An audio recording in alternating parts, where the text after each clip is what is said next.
ijambo rero ngiye kuvuga tugiye kuganira hejuru y'ijambo rivuga ngo ubuzima bwawe cyangwa se bwanjye uri mu biganza byanjye. Bwana sifiwe. Umugenga w'ubuzima bwanjye ni njyewe ubwanjye. Bwana sifiwe. Umuyobozi uyobora ubugingo bwanjye ni njyewe ubwanjye. Bampaye igice cyo mu Baroma, nibwira ko ahari igitabo cy'Abaroma mushobora kuba mwarimu mukiga, ariko perezida yaje kumbwira ko mutari mu mukiga. Rero kuba mutari kuciga biri buze kunguraho gatoya, kubera ko nagiteguye nsa nkaho ibindi bice bibanziriza ibyo yambwiye mushobora kuba mwarabyize, ndetse nari niteguranye n'ibintu bisa n'ibibazo ndi bubanze kubabaza kugira ngo numve ko mwafashe bya bice bya mbere tubashe gukomezanya. Ariko nasanze atari ko bimeze, ariko uko bimeze kose birumvikana. Bwana sifiwe. Reka dusome mu rwandiko Pawulo yandikiye Abanyeroma, ni ibice byaho 8 no ku murongo waho wa 13, ariko ndahera hejuru. Abaroma ibice 8 umurongo waho aho yampaye umurongo wa 13 na 14, ariko reka nje mbere ku murongo waho wa mbere ndasimbukaho gatoya, kandi haba donc imisoro turi kumwe muragenda muhimba. Dusome mu izina rya Yesu. Imibereho misha y'abari muri Kristo Yesu. Igice cyane. Nuko rero noneho abari muri Kristo Yesu ntateka bazacirwaho. Bwana sifiwe. Nuko rero noneho abari muri Kristo Yesu ntateka bazacirwaho. Kabiri, kuko itegeko ry'umwuka w'ubugingo bwo muri Kristo Yesu bwabatuye ububata bw'itegeko ry'ibyaha n'urupfu. Anashaka ko tuhumva nimba hari ubwoko bw'amategeko bungana, ndaza kubabaza. Kuko itegeko ry'umwuka w'ubugingo bwo muri Kristo Yesu bwambatuye ububata bw'irindi tegeko ry'ibyaha n'urupfu. Kuri gatatu, kuko iby'amategeko yananiwe gukora ubw'intege nke za kamere yacu, Imana yabishoje ubwo yatumaga umwana wayo afite ishusho ya kamere y'ibyaha kuba igitambo cy'ibyaha, icira ibyaha bya kamereho iteka. Reka simbuke haza gutinda. Dusome no kuri 13. Kuko niba mukurikiza ibya kamere y'umubiri muzapfa, ariko nimwicisha umwuka ingeso za kamere muzarama. Abayoborwa n'umwuka w'Imana bose nibo bana b'Imana. Makire neza jambo ry'Imana. Aha.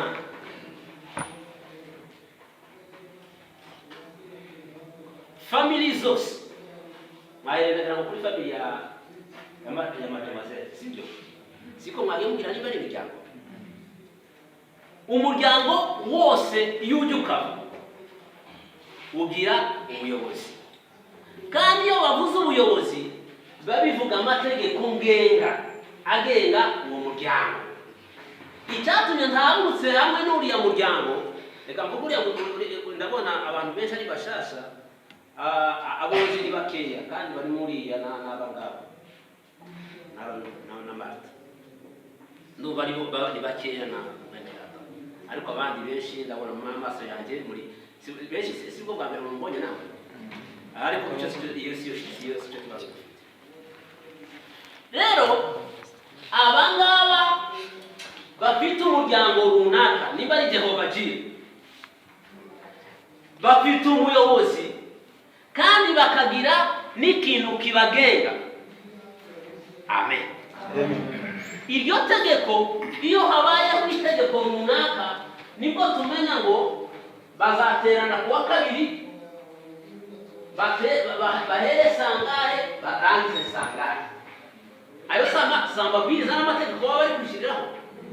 Uyarenzeho usibye kuko mwebwe mudafite uko mwabahana, bakagombye guhana kubera kuko banyuze ku itegeko ryande rya association cyangwa se ry'itsinda mwishiriyeho.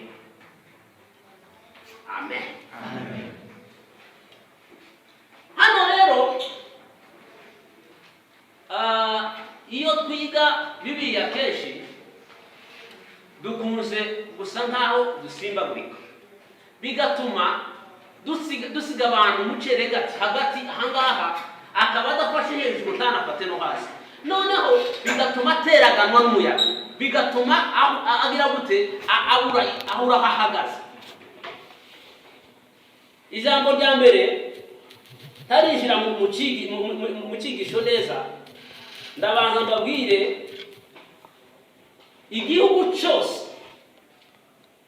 guverinoma zose zigira icyo bita itegeko nshinga, kandi iryo tegeko nshinga ni ntayegayezwa, tirizapfa kuvogerwa igihe icyo ari cyo cyose. Kubiga amategeko babarimo ubwo boko barabyumva cyane kubera kuko babigarukamo kenshi. Abize za management n'ibindi bibo bagendera ngo nibona ama principe, bagendera kuri bariya bize tuvuge ubuganga, nabo ugasanga harimo ngo deontologie professionnelle, abandi nabo bakagira ibiki nabiki, ariko byose mu magambo make ni amabwiriza n'amategeko. Baravuga ngo umuganga ntaza yifata gutya, abiga ubwarimu bakavuga ngo umwarimu ntazamera gutya. Biriya byose ni ikintu kishobora kuba cyabahesha kugira ngo bagendere ku murongo w'ibyo biyemeje. Rero hano twavuze ngo nuko rero noneho, nukuvuga mu magambo make mvuze ngo nuko rero noneho, nuko hari ibindi bintu nabanje kuvuga haruguru, siko bivugika mu bize ubuvanganzo. Ubwo muragenda mukosora nabo abize za lettre nabo baragenda babyumva. Nuko hari ayandi magambo aravuga ngo nuko rero noneho abari muri Kristo Yesu ntateka, nta rubanza, nta cyaha cyabahama, kuko hari itegeko ry'umwuka w'ubugingo ryaje kugira gute, ryaje gukura umuntu mu bubata, ryabashije gufunguza. Bwana sifiwe. Jewe Jackson wari imbohe, hakazaho itegeko, nimba ari amnesty, nimba ari igiki, icyo cyabashe kumpesha ubwo burenganzira mva muri bwa bubata bw'itegeko. Ryari rigize gute, ryari rimbushe. Iki gitabo cy'Abaroma ni igitabo gisa nkaho gihuza ibitabo bya Bibiliya byose. Narizi ko mwakize iyo biza kugira sahana ari gutangira rwose, iyo president akumbwira ntabwo ari guhera, ariko reka tuduhera hanga. Iki gitabo kivuga from Genesis to Apocalypse. Iki gitabo kiza gihuza kikavuga umuntu kuva mu ngobyi ya Edeni kikageza umunsi tuzagera muri Yerusalemu. Iki gitabo kivuga kamere y'umuntu, hanyuma kikamukorera icyo bita description zose kugeza kuva avutse kugeza arangije. Iki ngiki kikageza gukora reconciliation hagati y'amoko n'indimi n'imiryango zituye isi. Hano rero nicyo cyatumye we ahita akora ikintu gisa na samari, aravuga ngo nuko noneho abari muri Kristo Yesu ntateka bazacirwaho. Tiyabanje kuvuga nukuvuga ngo hari ariyo kategori y'Abayuda, hari kategori y'Abagiriki, hari kategori yaba n'abanyarwanda. Amen. Amen. Aha singiye kujya muri ibyo cyane. Reka manza mbabwire sorte y'amategeko ari muri icyo gitabo. Mu byumve neza. Ndagera ku mategeko 8. Ijambo rya mbere hari icyo bita law. Kuko mwese mwiga icyongereza ndagira ngo abafaransa bashobora kuba barabaye make cyane icyongereza muracyumva. Ariko ntabwo yari ifite article, article yari iriho the law. Ni ukuvuga amagambo make ryari itegeko muri rusange. Iri ngiri dushobora kwisanga mu Bagalatiya kuri 3 no kuri 20 cyangwa se mu Baroma 3 no kuri 20 cyangwa Abagalatiya 2 no kuri 16. Aha Paulo yashakaga kuvuga itegeko in general. Article yari ariko uyu munsi sibyo ngiye kubabwira.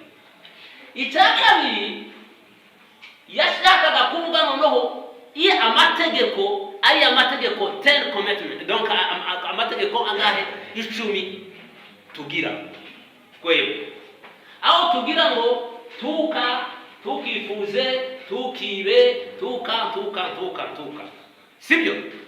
Ayo ngayo murayazi mwese nabagusandagira mwese mwayavuga. Hakaba noneho amategeko yandi ngo ni bagatatu. Ayo ngayo mushobora kuyasanga mu Baroma 7 no kuri 7, mukasanga kandi no muri Exode cyangwa se muri Kuva kuri 20. Hakabaho nanone irindi tegeko ryitwa amategeko yo muri Ancien Testament cyangwa se isezerano rya kera. Wayasanga kuri 3 no kuri 21. Aho ngaho ko ndavuga mu Baroma. Hakaba noneho n'itegeko ry'umwuka w'ubugingo ariko twasomye hari ibyo twarisomeraga mu bari yose. Iryo tegeko iryo rifite imbusane yayo, rifite opposite, rifite iri contrast yayo. Ni itegeko hari itegeko ry'umwuka w'ubugingo rihabanye n'itegeko ry'ububata bw'ibyaha n'urupfu. Ubwo mvuze mwangahe? Mvuze mwayandi abiri. Okay? Turi kumwe? Hakabaho ubwo nongeza ku 6 kuko mbise vuga bibiri. 6 ni lo, donc yico bita conscience. Conscience ni umutimana. Good. Ni umutimana. Buriya hari amategeko, kubiga amategeko mu miterere y'amategeko. Societe ihinduka cyane, sibyo? Kurusha uko amategeko arisekeje. Murabyemera? Okay. Ejo bundi habayeho breaking news. Mwese uko mushobora kuba mwarabyumvise. Ejo nagize gutya numva ko yabaye umwere. Yabaye umwere kubera iki? Kuko basanze amategeko yagombaga guhana basari atarabaho. Kubera irenga kamere, irenga haniro y'amategeko yabaye iki? Umwere. Ariko muri conscience wanasifiwe, mu mutima nawe arera. Hariho guilt ivuga ngo nahemukiye Chantal. Nareba ifoto nkavuga ngo na Mekitilda nawe nareba nkagira gute. Ni ukuvuga ari nuko atari itegeko ryamuhanye, ni fotifu. Niki ni umunyabyaha, ariko ni umunyabyaha wabuze uko bamugeza. Hari n'ubundi wakoze amahano ahangaha yasa mwasanga munamuzi aha dore kumukora ko hari itegeko yari yafashe imbwa ayigaburira abantu, baramufata baramufunga. Bamaze kumufunga ngo bakubite mu bitabo by'amategeko. Ati ntaho byanditse kuko umuntu aragaburira abantu imbwa agomba gufunga. bwabaye saha kujya aho. Ariko nanone nubwo bimeze gutyo, umutimanama uramubwira ngo wakoshereje Andre ntiyashaka kurya inyama z'imbwa, ariko Andre yaraziriye. Andre nishiti alitatu jana kandi kiraziriye mu izina rya Yesu. Anyway, ariko harabazi kandi ushobora kuba twaraziriye ariko tutabigizemo uruhare, tutabigambiriye. Ariko conscience, wa mutima wa conscience, ya conscience iramurega. Iyo ntabwo nukuvuga ngo umutima nama ni maître suprême, iwe aza gucira urubanza nubwo abantu bose batakubonye, nubwo abantu bose ntawe gucira igera, izi kubwira ngo ariko ibyo wakoze. Hakaba noneho irindi tegeko, ubwo ibice nabisize president n'umwana gandakunze. Irindi tegeko ririho ni itegeko ryo kwizera, dusanga kuri 3 no kuri 27 cyangwa se Makorinto ba 2 kuri 4 no kuri 15 ndetse no Magalatiya 3 no kuri 15. Iri tegeko ni icyungo, amen, ni link, reka mvuge link ngo mubyumve. Iri tegeko ryo kwizera niryo ritulinkinga n'ubundi ubwami bw'Imana. Barasifiwe. Bibiliya twese hafi twese tuzi kuko Imana yakunze abari mu isi byatuma umwana wayo w'ikinege kugira ngo umwizera akaza muri iyi network, azaba agize gute ashiftinze avuye mu rupfu yinjiye mu bugingo. Amen. Noneho tukava kuri icyo tukaja ku itegeko kubwa munani. Hari itegeko noneho imirimo myiza, gukora neza, gutungana, law keeping, hanyuma na legalism. Donc ndagira ngo ibyo ni cyo kugereza byose. Noneho rero aho mwampaye njyewe icyigisho mwampaye ni ikivuga ngo kuko itegeko ry'umwuka w'ubugingo ryambatuye irindi tegeko ry'ibyaha n'urupfu. Amen. Ubwo ni musoma muraza noneho gusa nkaho muri kwinjira muri ibyo bintu, kandi bisome wabitekereje muri iyo angle, muri optique. Ndasubira inyuma kuko nababwiye ngo bihera kuri Genesis, donc kuri Genesis bikagera muri Apocalypse. Tugende muri Genesis. Ahangaha habaye iki? Adamu yabyaye abana benshi, ariko bavuga cyane ni batatu. Okay? Umwe ninde? Uwundi ninde? Ni Abeli. Uwundi ninde? Seti yaje ariko kugira gute? Ari appointed, ari ukuramplasa, ari ugusimbura. Yaje ari umusimbura wande wa Abeli. Ndabivuga nihuta kugira ngo kandi tubane. Imana ibwira Kayini, iravuga ngo se Kayini we, nukora ibyiza tuzemerwa. Numvise abayo akabazo. Kayini we, nukora ibyiza tuzemerwa. Ngo kandi iki kiri gukomanga ku niki? Oya.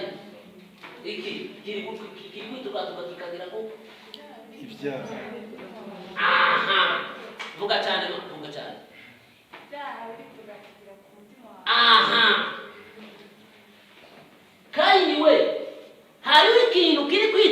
avuga kiri gusatira, kiri kwegera umutima wawe.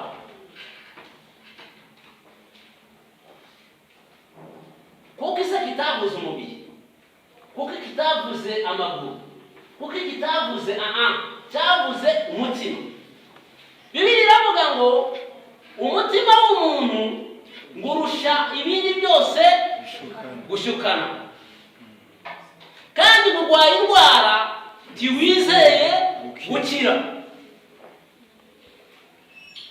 Noneho Bibiliya kandi katubwira ngo mwana wanje mpa umutima wawe. Aha rero mu mutima tuwasanze ari igicumbi cy'ibintu bibiri by'ingenzi. Amen. Kandi ari umutima wanje n'uwa perezida na visi presidente bose n'aba bose barimo hano turabicumbikiye. Ducumbikiye icyo bita kamere, tugacumbikira n'umwuka. Umwuka mvuga si breath, uyu nguyu uri guhumeka oya, ni wa mwuka w'ubugingo. Noneho hakaba n'umwuka w'urupfu, byose bikaba muri Marita. Noneho Marita akaba ari we uba mugenga wabyo.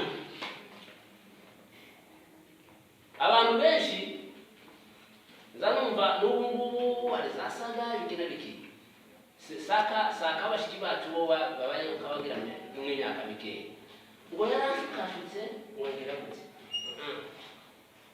really ntabwo yamushukashutse, ahubwo umuntu wese ngo yoshwa n'iki n'irari rye. Irari ryawe rirakujyana rikakugeza hanye naka, kuko akenshi rimwe na rimwe ufata telefone mukavugana kandi ukamenya ko umusanze muri loje mutagiye gukora uba wabigambiriye, hanyuma ukavuga ngo yaguhaye amandazi, nta mandazi yaguhaye waje wayariye. Si byose uba waje wayariye.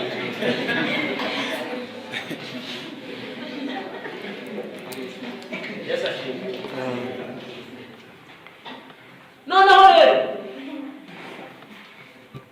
aho ngaho muri aba bana babiri nababwiye, aba ngaba ngiye kumugereranya n'ubuturo navuze buri muri Marita. Mbabarire rwose sinzi ntabwo ndakubwiriza ndi kuvuga amazina y'abantu, ariko ntabwo ari Marita uyu nguyu, ni Marita bose. Hano twumvise icyo bita genealogy, umurongo urimo abana babiri. Noneho after Abel amaze gupfa haje umusimbura aza hano. Hano hariho Kaini, hano hariho Abel. Abel ngo amaze gupfa Imana ibaha Seti. Seti nababwiye ngo bisobanura ni remplaçant, n'umusimbura cyangwa se appointed to, n'umuntu ufite inshingano.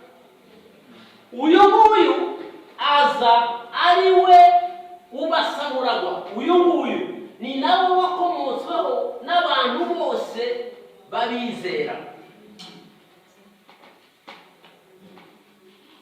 Na kiriya gice musoma mu itangiriro bivuga ngo abana b'Imana ngo bifuje abana b'abakobwa. Ahangaha niho hari igisubizo cyabo. Ariko si cyo cyatanze n'ibintu. Perezida nabikene katuzaza kuri uwo munsi wacu. Ahangaha habayeho umwana w'isezerano n'umwana wateshutse mu nshingano, ariko ateshuka hariho ijwi ry'inginga, hariho kumushakisha, hariho kumuguya, hariho kumwinginga kugira ngo agaruke. Kaini we nukora ibiza tiwakwemerwa, kandi ko kubwiye ko ibyaha biri kwitugatuga ku muryango w'umutima wawe. Can you do, please? Can you change? Can you return? Kaini aravuga ati no. Bakaba tese, what have you done? Ati, I'm not responsible for that. Harubundi ntabwo njye responsible. Kaini we none sabera ari hehe? Sinimushi wapi. Aho yagakubise igifukamiro hasi ngo avuga ati nakoze ishyano. Iwe aravuga ati I'm not responsible. Abantu benshi muri iki kinyejana umuntu akora icyaha ariko visi president ko byagenze gute? I'm not responsible. Ko byagenze gute? Akavuga ati no, it's because nuko profe yanyu. Nta profe nta wabize mu ruhare. Your will, your desire. Ndi Kiswahili hicho kikavuga ngo lakini maovu yenu yamewatenganisha na Mungu. Ni kuvuga ngo your desire, your wish nibyo byabatandukanije n'ubwiza bw'Imana. Ntabwo ari uko Imana yabishatse. Hari abantu benshi hano bavuga ngo nakoze ibintu bitangaje. Ibyo wakoze byose turabishara habo. Nushaka kuba waranishe. Bibiliya irambwira mu gitabo cya Yesaya igice cya 1 ku murongo wa 18. Iravuga ngo nimuze tujye inama ni kuwiteka avuga. Ngo nubwo ibyaha byanyu byaba bimaze gutukura waramenye n'amaraso. Ewe warakuye mu inda. Waragize gute warakoze amarorerwa yandi y'indenga kamere. Aravuga ngo nimuze tujye inama ni kuwiteka avuga. Kandi yajya inama abashaka kudukiza tabashaka kutworeka. Mureke mbabwire ubu abari mariye muri mwe basize ko barimo. Iyo afatiye mugenzi we mutuko ahita yandika mu gatanya akavuga ngo nkamusiba muri telefone kamulimita kuri Facebook kamulimita. Imana yo diratulimita. Bwana biteguye kutubabarira uko wabusa kose. Ibyaha byawe byose uko bingana nubwo byaba bimeze nk'umuhemba. Ngwino arageze bisena shereke. Kandi nakubabarira muri ndaravuga ngo kuko iburasirazuba hitaruye iburengerazuba. Niko dawarira ibyaha byacu agakura akabifasa burundu akabura grâce. Abantu bakavuga ngo ufite ibimenyetso. Abantu ubu nicyo kibazo dufite. Ko je afite ibimenyetso simusiga. Yego birahari. Ariko babarira. Wanasifiwe. Birahari ariko nawe nturumwere. Bibiliya irambwira mu Baroma ahangaha nyine turi gusoma kuri 5 no kuri 23 kavuga ngo bose bakoze ibyaha ngo ntibashikira ubwiza bw'Imana. Aguruka mbere. Kora kuri iyo munsi. Kora kuri iyo ikorewe. Oya ko gerageza. Murabona tari kubasha. Yagize gutya never bikananirana. Akatempinga wapi? Akagira gute? Bageseze fo. Nubwo twagira gute? Murya ngo ibyo twakora byose ngo n'umwete wacu wose. Mbona agahinda gasaze, mbona amarira adashira. Ngo kandi tibyagira gute byashobora kudukuraho ibyaha. Tibishobora kudukuraho ibyaha.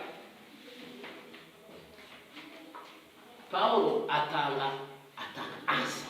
Atanga ibisubizo. Ariko mu rukundo ngo wabari muri Kristo Yesu. Bwana sifiwe. Abamaze kumenya ibyo bantu bakava hantu bakajya muri Kristo Yesu. Hano baba bari protected. Bwana sifiwe. Kuko itegeko ry'umwuka w'ubugingo ribarya arukundo ryahariye muzi guharira. Wanda murangiriye ngeza muranize. Cyo Kinyarwanda ngo babisho atashobora kuba mutakiza. Guharira ni igihe mwese ndabona mwese mwaramukiye ku matara twe twavuye kutura. Iyo wahingaga umurimo hanyuma noneho ukaba ufite ibintu byinshi watema, ukabona bishobora ko nintwika hano biranguza n'umurima w'amata. Noneho ngaharira kagira gute, ngafata ibihuru byanjye hano kakubura kegeranya indani ibihuru hano kugira ngo bihire aha ngaha, bitaza kugira gute, bitaza gutarukira mu murima wa mugenzi wanjye, bikoza bitaguharira. Ni ukuvuga ngo hano Yesu yarahariye. Bwana sifiwe. Nta linki kihari, kuko hano aha hari umworera. Satani yasanga hano agasanga hano hari umworera, agatinda ntashobora kutwegera kubera kuko duhariye. Bwana sifiwe. Turarinzwe n'imbaraga. Agaza yakubita hano agasanga harakinze, yanyura hano agasanga harakinze, yanyura hano agasanga harakinze, yanyura hano agasanga harakinze. Muri iyo niye, muri uwo murongo niho habayemo abana b'Imana. Kandi arizi ko ushobora kugira ibibazo byinshi. Tuva kuri uwo tuja kuri Aburahamu. Muri Aburahamu nawe yabyaye abana bangahe? Babiri, sibyo? Abana babiri yabyaye ninde nande? Ismaeli nande na Isaka. Ariko uwabaye Samuragwa, uwabaye Eritiye yabaye nde? Yari yavutse bakangahe? Bakabiri. Aha ko ndashaka ndagenda mbasimbuka ariko ndaza kubikura. Tuvuye kuri Isaka. Isaka byara abana bangahe? Babiri. Ninde nande? Yakobo na Esau. Ninde warazwe? Nuwa kangahe? Nuwa kabiri. Okay? Turi kumwe? Tugere kuri Joseph, umwana wa Yakobo. Yabyaye abana babiri. Yabyaye nde nande? Efraimu nande na Manase. Nanone umunsi wo guhabwa umugisha sekuru agiye gutanga, aravuga ngo nibanzanire abana be. Agize gutya, umukuru amushize ku iburyo, umuto yamushize ibumoso. Yagize gute? Yahisagira gutya. Umuto yakandabaye agize umugisha kurusha umukuru. Undi aravuga ati no, you are wrong. Ntabwo ari ukomeza. Undi ati no, sibyo ndi gukora. Reka nsome kuko amasaha yanjye ndabona asa nkaho ari kugegera cyane. Ariko reka dusome mu Bagalatiya. Mu Bagalatiya ibice 4 no ku murongo wako wa 21 yombera. Reka nsome Galati. Kandi numva ari aho nzaba ngiye gusozereza niba ntakindi ukora na reka aho ngaho. Abagalatiya ibice 4 no ku murongo wabo wa 21. Reka some mu izina rya Yesu. Sara na Hagari bari bitegerezo by'amasezerano angahe? Abiri. Bari iki?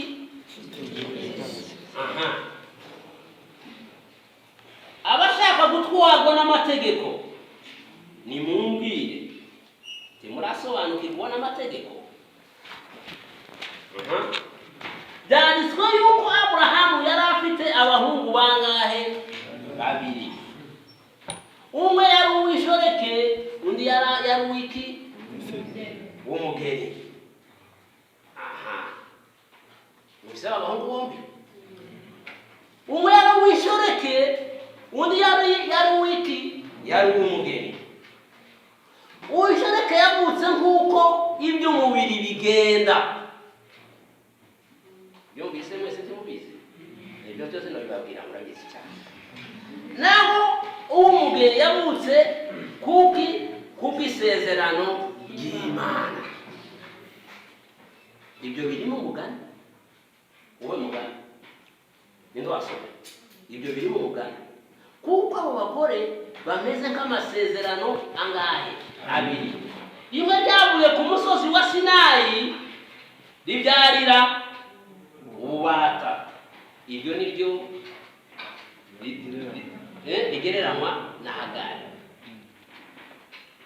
Ni ukuvuga ngo iryo ku musozi wa Sinayi, ku musozi wa Sinayi habaye iki?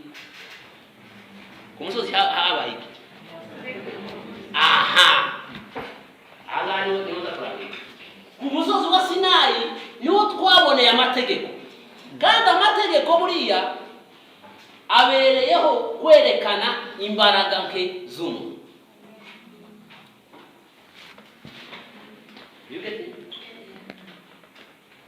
Shaka gufatisha uyu nguyu, shiraho amategeko kugira ngo azayananirwe ngo uko muhana.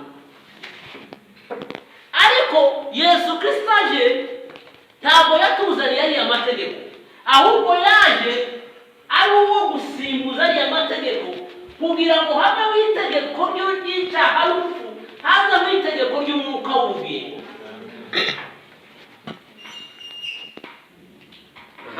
Dukomeze. Ari we kandi ugereranywa n'umusozi wa Sinayi wo muri Arabiya, umusozi wo muri Sinayi wo muri Arabiya, kandi usobanurwa ngo Yerusalemu ya none, sibyo, kuko iri mu bubata hamwe n'abana bayo.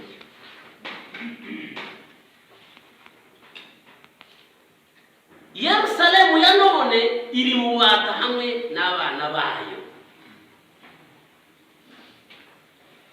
Mari tutanuyu abutanuye acumbikiye kamere, kandi kamere ye buri teka imuhatira kugira ibyo akora.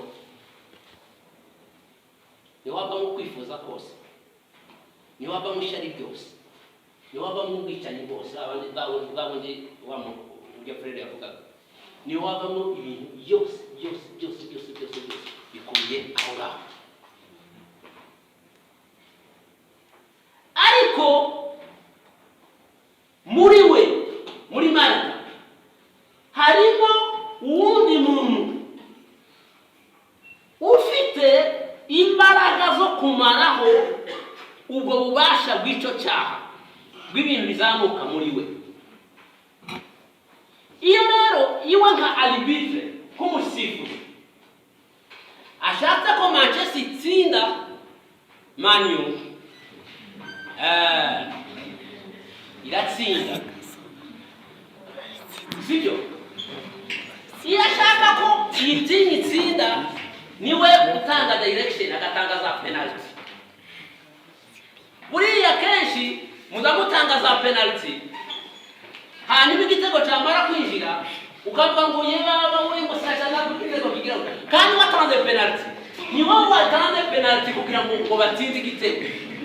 Nta wundi wari wagize, ni wowe arbitre, ni wowe musifuzi wabyo wabitanze, uravuga ngo reka nje ngire gutya, hanyuma bigenda uko byakagenze. Bimaze kugera gutya, I'm sorry, you are not sorry, ahubwo kugira ngo what I have done is perfect, ubyemeye. Okay, reka dukomeze. Ariko Yerusalemu yo mu ijuru niyo mugeni, niyo mama wa twese. Iyo tumaze kubona mama wa twese, tubona na our father. Bibiliya irambwiye ngo abayoborwa n'umwuka bose nibo bana b'Imana, kandi abo ngabo ntibagawe n'ubushake bw'umugore cyangwa se n'umugabo, ariko bagawe n'imbuto y'umwuka. Warasifiwe. Kandi iyo mbuto y'umwuka imaze kuvuka, itubatura itegeko ry'ububata bw'ibyaha n'urupfu.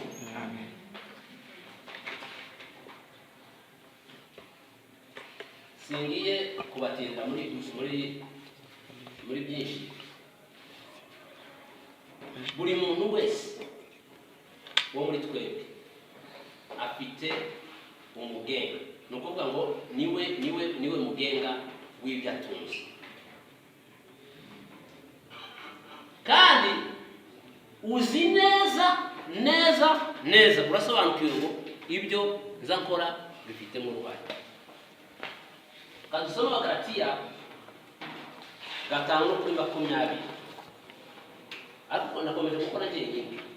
Ninde wundi dusomera Kinyarwanda? Abagalatiya 5:20. Yego. Ngomba no kumyanya yo kuvuga ngo no gusenga ibishushanyo. Komeza. No gusenga ibishushanyo, no kuroga, no kwangana, no gutongana. Era kuri 19. Era kuri 19. Dore imirimo ya kamere iragaragara. Aha. Iyo icara uzaza ugenda one by one. Noneho rero iyo umaze kuba tere, iyo umaze kuba field ikinirwaho, urabyumva? Hari imirimo ukora, kandi iyo mirimo ukora yonyine irahita gushyira kuri uru ruhande cyangwa kuri uru. Dusomere noneho. Iragaragara n'ibi. Gusambana. No kuroga. Gukora ibiteye isoni. N'iby'isoni.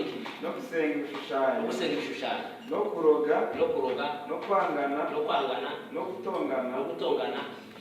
N'ishyari n'amahane. No kwitandukanya no kwiremamo ibice. Amen. Ibyo se umuntu reka mbabwire, umunsi umwe igera kugira ikintu, noneho baratubwira ati ibi ni twese kubera ko nta bimenyetso tubakana. Ariko umuntu umwe avuga mu rurimi rw'Igiswahili ngo roho yako temwe, nuko umutima wawe niwe mugabo.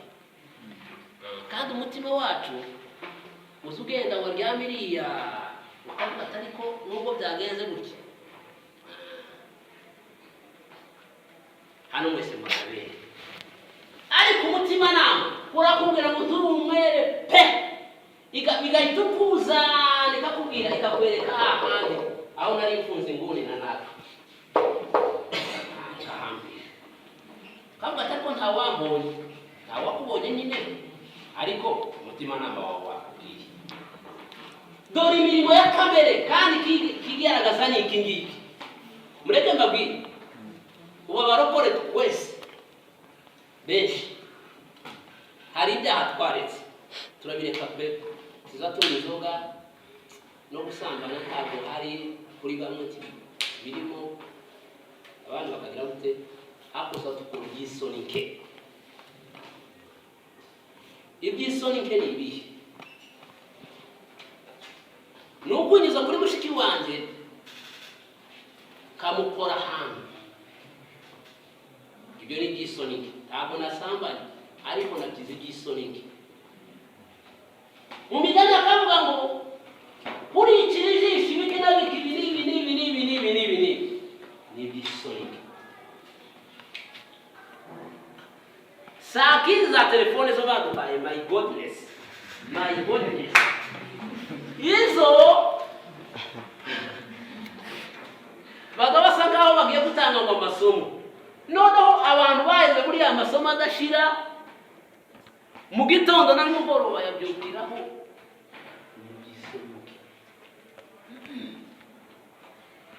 Ni iby'isoni nke. Afet Bibiliya yabonye ko kubera ko yo yari izi ubwenge ko hazabaho na changes zijyanye n'ibihe, ariko yabyise iby'isoni nke. Ni ukuvuga ngo hari ibintu dukora bikaba ibyaha ariko hakaba n'iby'isoni nke. Iyo niyo mirimo ya kamere. Tuje kuri Mwuka dusoza.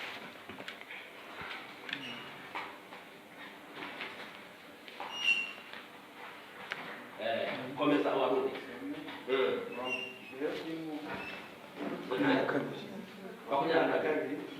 Ariko rero imbuto z'umwuka ni urukundo, ibyishimo n'amahoro, kwihangana, kugira neza, ingeso nziza, no gukiranuka, no kugwa neza, no kwirinda. ibimeze bityo nta tegeko ushobora kubona ryabihana pe. Iyo uri mu rukundo nyarukundo nta mategeko yaguhana. Iyo uri mu bugwaneza nta mategeko yaguhana. Iyo witonda nta mategeko yaguhana. Nta condamnation. Noneho hano Pawulo arandika aravuga ngo noneho ubungubu right now abari muri Kristo Yesu nta tegeko ryaboneka. Babanyuririya bagasanga twarababariye, banyuririya bagasanga turabere. Bwana sifiwe. Muri njye aravuga ngo none natwe dufite agakiza twawe na Yesu, nimushaka amahoro ngwino wihitiremo agakiza ureke kurimbuka. Nimushaka amahoro ngwino wihitiremo agakiza ureke kurimbuka. Ari ukurimbuka kuri imbere yawe, ubifitemo uruhare. Ufite guhitamo right hand cyangwa left. Ntawe uzabikubwiramo, ababyeyi bacu cyo babidufashamo, amatsinda yacu yabidufashamo. Icyo dufite kugira ni ugukomerera muri ariya matsinda akaduha ibitunga umubiri, ibitunga umwuka, kugira ngo tubashe gukomera, tubashe guhangana na kamere. Kamere ifite imbaraga, kamere ifite gukora, nta nubwo tuzayambura. Nicyo gituma nababwiye ngo Yerusalemu ya none iri mu bubata. Ni ukuvuga ngo ntabwo twisanzuye. Uyu nguyu ashaka gukora neza, Mark ashaka gukora neza, ngo ibi bikamwitanga imbere. Ariko kubwo imbaraga dufite tuzabaho no mu rupfu. Tuvuga ngo oya, Satani wanteye, Satani wanyanduje, ariko kwirukanka ngaja ku isoko ngari nziza. Bwana sifiwe. Kadwabuke dusenge amasaha sasa murani. Kadwabuke dusenge.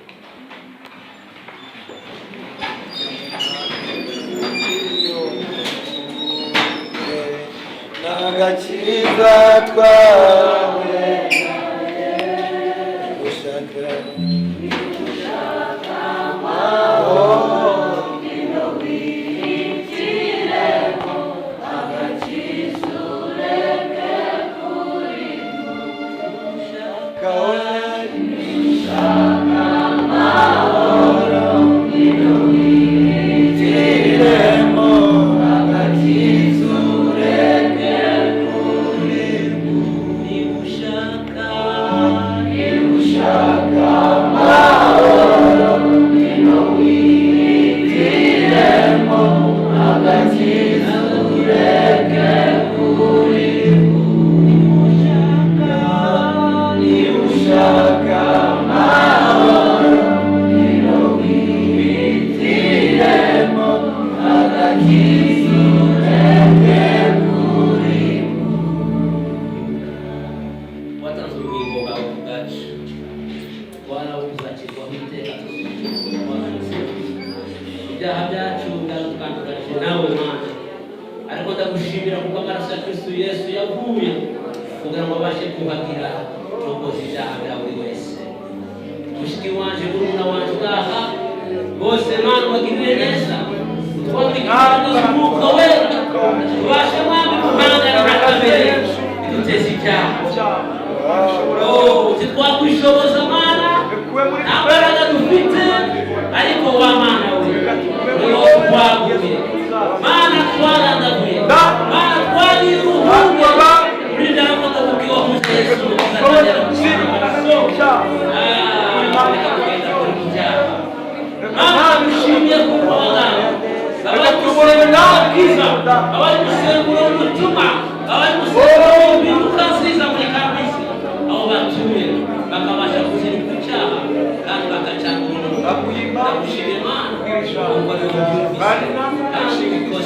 mu mbaraga z'umwuka wawe